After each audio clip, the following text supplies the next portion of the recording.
Start. हाँ जी, hello one, कैसे आप सभी लोग? सब बढ़िया। बात करें अगर पहले मार्केट की तो जनाब देखो, आज ओवरऑल मार्केट हमें थोड़ा सा मिला जुला देखने को मिल रहा है, यानी कि कुछ एक आध कोइंस में गिरावट और कुछ एक आध कोइंस में थोड़ी सी बढ़त हमें देखने को मिल रही है। लेकिन आप ओवरऑल कह सकते हो कि मार्केट अभी स्टेबल है। कल आपने देखा होगा कि अल्ट्स में कितने बड़े बड़े पंप हमें देखने को मिले, और ये बात मैंने पिछले 2 वीडियो में बिल्कुल क्लियर कट कही है। आपने थंबनेल पर भी देखा होगा, वीडियो के अंदर भी देखा होगा कि जनाब मैंने यही कहा है कि बीटीसी इतने बड़े पंप के बाद में थोड़ा सा भी स्टेबल रहा ना, तो जनाब अल्ट्स में बड़े बड़े पंप हमें देखने को मिलेंगे। कल आपने देखा कि गाला जैसा कोइन 20-25% पंप हो गया। डॉज शिवा में भी लगभग हमें 15% के आसपास का पंप देखने को मिला, और काफ़ी कोइंस हमें अच्छे अच्छे पंप करते हुए देखने को मिल रहे होंगे। लेकिन अभी थोड़े से आज के दिन ये डाउन चल रहे हैं। सवाल ये आता है कि जनाब कल जो हमने एक नमूना देखा, क्या आगे इसी तरीके से पंप देखने को मिल सकते हैं? डेफिनेटली देखने को मिल सकते हैं, अगर बिटकॉइन में थोड़ा सा और पॉजिटिव माहौल हमें देखने को मिला। क्योंकि बिटकॉइन में जो प्रॉफिट बनता है ना, वेल शार्क वो प्रॉफिट निकाल के फिर अल्ट्स में पैसा डालती है। तो समझ में आया, इसलिए मैं ये बात कह रहा हूँ। अच्छा, बीटीसी की बात करो जनाब कि बीटीसी का क्या सीन चल रहा है। बीटीसी की बात करने से पहले एक ये बात सुन लो कि टेलीग्राम को जरूर से ज्वाइन कर लेना। मार्केट की जितनी भी इमरजेंसी इंपॉर्टेंट अपडेट्स आती है, सबसे पहले मैं आपके साथ टेलीग्राम पर ही शेयर करता हूं। और इस समय मार्केट ने थोड़ी सी करवट चेंज करी है, माहौल थोड़ा सा चेंज हुआ है, तो इस समय कोई भी इंपॉर्टेंट अपडेट मार्केट को थोड़ा इधर उधर कर सकती है। तो टेलीग्राम पर जरूर से एक्टिव रहना, टेलीग्राम को ज्वाइन कर ही लेना। अब आते हैं बीटीसी के ऊपर। देखो, हमने 4-5 दिनों से यही बात करी है कि इतना बड़ा पंप आया है, इस पंप के बाद में बिटकॉइन को थोड़ा सा रेस्ट करना है। या तो ये रेस्ट 32,000 तक हो सकता है, करेक्शन 32,000 तक का बन रहा है, या फिर बिटकॉइन यहां पर थोड़ा सा रेस्ट करके रीटेस्ट करने के बाद में ये जो लेवल है ना 34,500 का लेवल, इसको रीटेस्ट करने के बाद में ऊपर जाए। अभी मैं यही कहूंगा, कोई ट्रेड की अपॉर्चुनिटी जो बन रही है ना, वो सिर्फ 2 ही केस में है। या तो 32,000 तक बीटीसी है, इतना बड़ा रीटेस्ट हो, और फिर 32,000 के आसपास से, या फिर कह सकते हो कि 33,000 के नीचे जैसे ही बीटीसी दिखे वहां पर लॉन्ग ओपन हो रही है अपनी। तो इस सिचुएशन में हम लॉन्ग ओपन करेंगे। अब मन में आपके ये आ रहा होगा कि अगर आप कह रहे हो कि 32,000 तक बीटीसी आ सकता है, तो यहां पर शॉर्ट क्यों नहीं करते हम? जनाब देखो, इस समय थोड़ा सा बीटीसी का अनएक्सपेक्टेड मूव हमें दिखा सकता है, इसलिए इस समय इसी पोजीशन पे हमें कोई ट्रेड नहीं लेना है। या तो ये यहां पर आए, या फिर इस तरीके से थोड़ा पंप होकर बीटीसी 34,500 को रिटेस्ट करे, और फिर हम वहां पर लॉन्ग ओपन करें, और फिर ऊपर जाते हुए बीटीसी हमें प्रॉफिट देके जाए। तो ये बात है बीटीसी की। सुनना चाहते हो स्पोर्ट वाले? सीधी बात तो ये है कि जनाब जो बाइंग आपने करी है 25,000 से, बहुत अच्छा डिसीजन है। अभी भी पूरी उम्मीद मुझे ये है कि बिटकॉइन यहां से 36-37 तक तो जा ही सकता है, इतना कोई गड़बड़ वाला मूव अभी नहीं है। और एक और बात, बिल्कुल ऑनेस्टली कह रहा हूं, इसमें कोई प्रमोशन मत समझना। बाइबिट एक्सचेंज को मैं खुद ही यूज करता हूं। यहां पर देखो, जितने भी मैंने प्रॉफिट कार्ड आज तक आपके साथ शेयर करे मेरे खुद के ट्रेड के, वो सारे बाइबिट के ही हैं। मैं यहां पर ये नहीं कह रहा कि आप किसी और एक्सचेंज को यूज करना छोड़ दो, लेकिन डाइवर्सिफाई करो दादा। कम से कम ये तो आपको पता होगा ना कि बाइबिट अच्छा एक्सचेंज है। और देखो, बाइबिट को किसी प्रमोशन की भी जरूरत नहीं है। मैं यहां पर कोई प्रमोशन नहीं कर रहा हूं, मैं खुद कर रहा हूं, इसलिए मैं आपके साथ ये चीज शेयर करता हूं। कुछ लोग कमेंट में पूछते हैं कि आप कौन सा एक्सचेंज यूज करते हो, तो इसलिए बता रहा हूं, ठीक है? तो लिंक मैंने वीडियो के डिस्क्रिप्शन बॉक्स में डाल दिया है। बाइबिट पर ट्रेडिंग फीस भी बहुत अच्छी है बाकी एक्सचेंजों के कंपैरिजन में, और सिक्योरिटी भी है कि हाँ, आपका जो ट्रेडिंग फंड है वो कहीं जाने वाला नहीं है। बाइनेंस को लेकर तो क्या, फंड आए दिन आती रहती है, तो थोड़ा सा दिल धक धक करता है, इसलिए बाइबिट पर आ सकते हो, कोई गड़बड़ वाली बात नहीं है, ठीक है? तो आई होप आज से ही आप बाइबिट पर ट्रेड करना शुरू कर दोगे। फ्राइडे है आज, ऑप्शन एक्सपायरी है। ऑप्शन एक्सपायरी के दिन आपको पता ही है कि बिटकॉइन आम दिनों के मुकाबले थोड़ा सा ज्यादा मूवमेंट दिखाता है।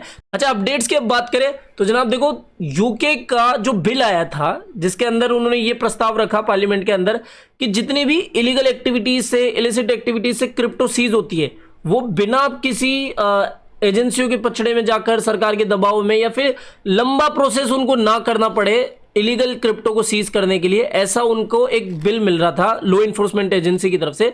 अब ये जो यूके का बिल था ना, वो फाइनली लॉ बन गया है। और इस लॉ को बनने के बाद में क्या होगा कि ये जितनी भी लॉ इन्फोर्समेंट एजेंसियां होगी ना, वो बिना किसी दिक्कत के आराम से जो भी वो क्रिप्टो पकड़ेंगे इलीगल एक्टिविटीज में, वो उनको फिर सीज कर पाएंगे। तो उससे जुड़ा हुआ ये बिल है। तो यानी कि यूके के अंदर कुछ ना कुछ क्रिप्टो को लेकर पॉजिटिव कदम उठाया गया है। और देखो, ऐसे एक बिल जो है ना, वो क्रिप्टो को अच्छा ही बनाएंगे, इसमें कोई गड़बड़ वाली बात नहीं है।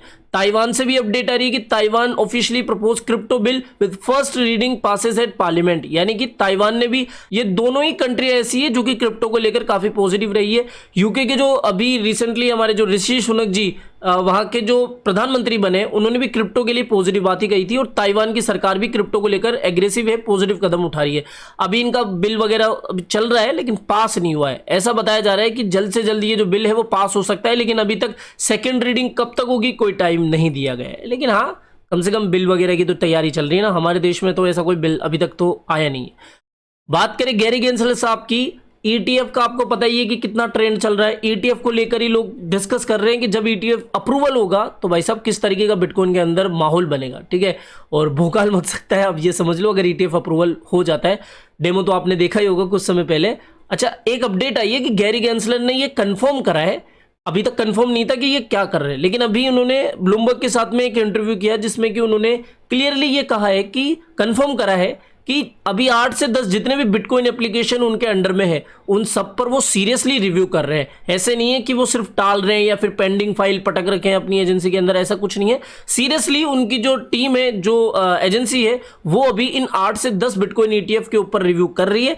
जैसे उनको कुछ अच्छा डिसीजन लगेगा वो जल्द से जल्द पेश कर देंगे। तो इस खबर से हमें यह समझ में आता है कि एसईसी अभी ठाली बैठी हुई नहीं है, इसके ऊपर रिव्यू कर रही है और शायद जल्द से जल्द हमें अप्रूवल या फिर रिजेक्शन से जुड़ी हुई अपडेट देखने को मिल जाएगी। अच्छा, मैंने रिजेक्शन की बात कही तो यहां पर एक बात बताता हूं कि जो जेपी मॉर्गन है उनके एनालिस्टों ने ये कहा है कि अगर एसईसी ने किसी भी बिटकॉइन स्पॉट बिटकॉइन ईटीएफ को अप्रूवल नहीं दिया, यानी कि रिजेक्शन हमें मिली, तो भाई साहब एसईसी के ऊपर लॉसूट दायर कर सकते हैं लोग। और सही बात है कि एसईसी अगर कोई ढंग के रीजन के बिना इस तरीके से स्पॉट बिटकॉइन ईटीएफ को रिजेक्ट करेगी तो ट्रबल में ये खुद ही पड़ेगी, लॉसूट का सामना इसको करना पड़ सकता है एसईसी को।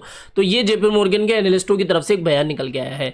इसके अलावा हमारे भारत देश से एक अपडेट आई है कि जो गवर्नर साहब है, देखो गवर्नर साहब की बात को अपन को इतना सीरियसली नहीं लेना है। उन्होंने क्या बात कही है कि जो सीबीडीसी है, सेंट्रल बैंक डिजिटल करेंसी, जिसका पायलट प्रोग्राम उन्होंने पिछले साल ही लॉन्च कर दिया था नवंबर में होलसेल मार्केट के लिए और रिटेल मार्केट के लिए फिर दिसंबर में आया था। 1 साल हो गया है। 1 साल के बाद में अब ये कह रहे हैं कि जो सीबीडीसी है वो क्विक एफिशिएंसी एक मीडियम बन सकता है क्रॉस बॉर्डर पेमेंट का या फिर ट्रांजैक्शन का। मान लो अगर आपको क्रिप्टो आज अमेरिका भेजना है, यूके भेजना है, रशिया भेजना है, तो आपको 1 से 2 मिनट से ज़्यादा का समय नहीं लगता, आप आराम से यूएसडीटी या फिर किसी भी क्रिप्टो करेंसी को सेंड कर सकते हो। वहीं आज की तारीख में अगर आपको कैश या फिर आपका जो बैंक में पड़ा हुआ पैसा है उसको ट्रांसफर करना है किसी दूसरे देश में, तो कंपेरेटिवली बहुत ज़्यादा टाइम लग जाता है। तो इसका सोल्यूशन आरबीआई ला रही है कि वो सीबीडीसी मार्केट में लाएगी। अब इन्होंने एक बात ये कही नाराज करने वाली कि जनाब क्रिप्टो करेंसी या फिर स्टेबल कॉइन से जुड़ा हुआ रिस्क ये है कि वो मनी लॉन्ड्रिंग में, टेरर फंडिंग में इसमें यूज होता है, लेकिन सीबीडीसी का ऐसा कोई सीन नहीं होगा। तो सीबीडीसी जो ये बिल ला रहे हैं उसमें कमियां ना के बराबर होगी और फायदे अनगिनत है, इनका ऐसा मानना है, ठीक है। बाकी आपको क्या लगता है कि इनकी सीबीडीसी या फिर हमारे देश की जो सीबीडीसी है वो कितनी सक्सेसफुल होगी? क्या क्रिप्टो करेंसी के कंपैरिजन में ये आगे बढ़ पाएगी या नहीं? कमेंट करके बताना। लेकिन जो इनकी मेन बात थी वो ये थी कि सीबीडीसी जो है वो एक क्विक और एफिशिएंसी मीडियम हो सकता है क्रॉस बॉर्डर ट्रांजैक्शन का। तो बस आज की इतनी अपडेट थी दोस्तों, वैसे कोई काम की इतनी बड़ी अपडेट आई नहीं जो कि मैं आपके साथ शेयर करूं। तो फिलहाल इस वीडियो में इतना ही। आई होप दोस्तों ये वीडियो आपको पसंद आया होगा। तो वीडियो पसंद आया हो तो डेफिनेटली वीडियो को लाइक करना है, चैनल आप ही के काम का तो चैनल को भी सब्सक्राइब करके रख लेना है। मिलते हैं जल्दी नई अपडेट के साथ। टिल देन जय हिंद, जय भारत।